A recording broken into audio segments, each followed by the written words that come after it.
Ohio State wins 20-12 over Penn State, number 3 over number 7, and Penn State didn't even score that touchdown until the final 29 seconds of this game. It was really just a superb performance from a defense that has been building towards something like this, and I don't think by any means Penn State is a great offense. Maybe we should say that right up front. I was not impressed by almost any aspect of the Penn State offense in reality. But I also think that Ohio State kept making play after play after play after play. So it's time to ask, with another defensive performance like this and another week where the offense is still not firing on all cylinders yet by the Ohio State standard, Andrew, do you think this team can be a defense-led national champion? Absolutely. Well, I mean, this is my first year on the beat. This is everybody's first everybody's has a first comic book sometime along the line. So I'm just happy that I join a team that perpetually has a great defense that can win a national championship, right? Like, this is how it always is, it looks like. I mean, this looks like a defense that's been doing this for years, right? No, I mean... Let me take you back to the Rose Bowl a couple of years ago. Or let me take you back to... I mean, yeah, absolutely.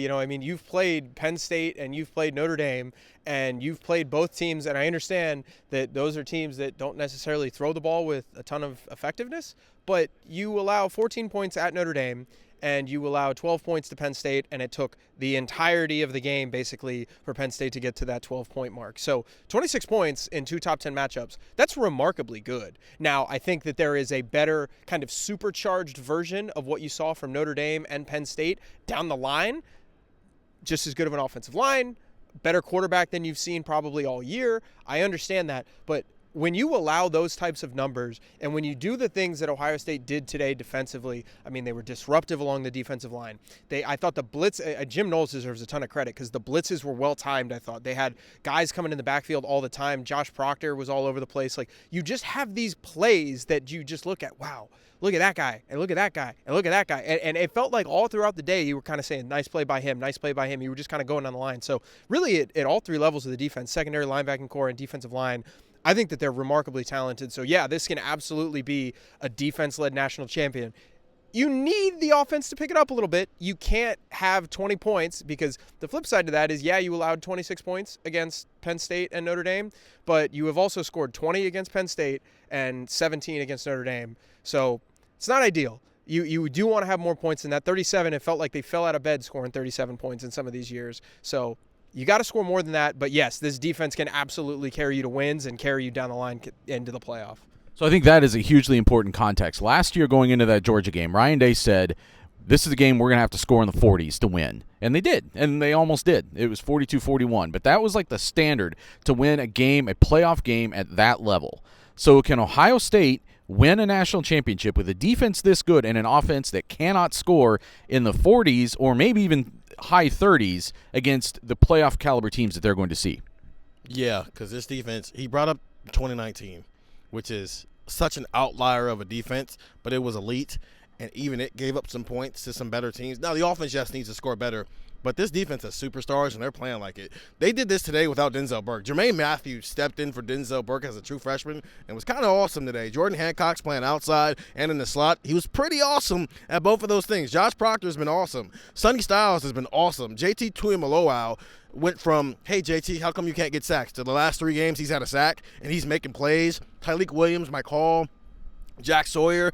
I can just keep naming guys going on here. This defense is trending on not just being the best defense in the country, but being like elite by elite standards, regardless of what year you're talking about. And so when you have that, it continues to push the weeks ahead for when the offense needs to turn into what we know the offense needs to be. Now, when they go to the playoff stage, they probably are going to have to score 40 points to win a game. Probably. Maybe, depending on who they're playing against. Maybe. But outside of that, right now, they can keep building towards that because this defense hasn't allowed anybody to score over 17 points yet. So as long as that's happening, you can keep gradually improving this offense, who also did not have Emeka Egbuka today. To me, it comes back to, I'm trying to look at like the national landscape a little bit.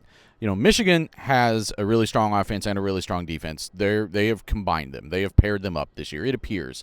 We looked at Penn State coming into this game. We did not think this was a good Penn State offense. They lived down to that expectation, I thought, in a lot of ways. Again, all full credit to what Ohio State did defensively to really smother them and keep them down. Like the third down performance today was just a clinic.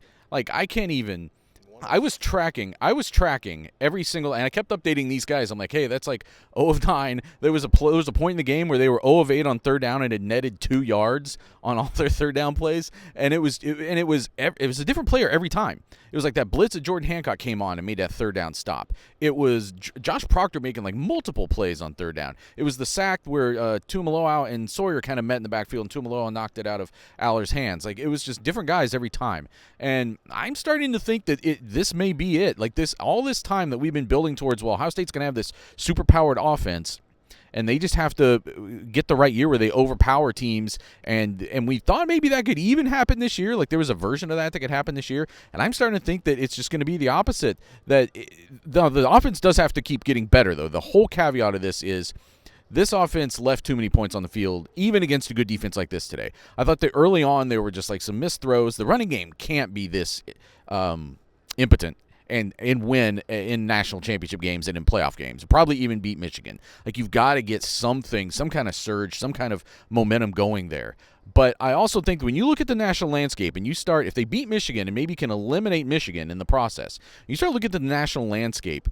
Like, what out there, is there a defense out there really that you think would also smother this offense the same way? Like, there's teams out there that you think, oh, Ohio State, the team, I mean, let me say it this way. The teams out there that we think could maybe put up a lot of points on Ohio State, it's like your Washingtons, maybe even the team like USC, I don't know. Don't you think Ohio State's going to score more against those teams? Like, Ohio State's offense can do more against those teams because those teams aren't as strong defensively. So I think it's in the cards, but I do think the offense has to get better. I don't think I don't think modern college football is going to have like a 20-17 national championship win. I'm skeptical of that. But could it have like a 28-20 national championship win for Ohio State? I think maybe it could. We'll debate that a lot more on Buckeye Talk. And get the text, 614-350-3315. We'll let you know where Ohio State is ranked on Sunday and whatever intel we can find out about the team in the week ahead as they head up to Wisconsin.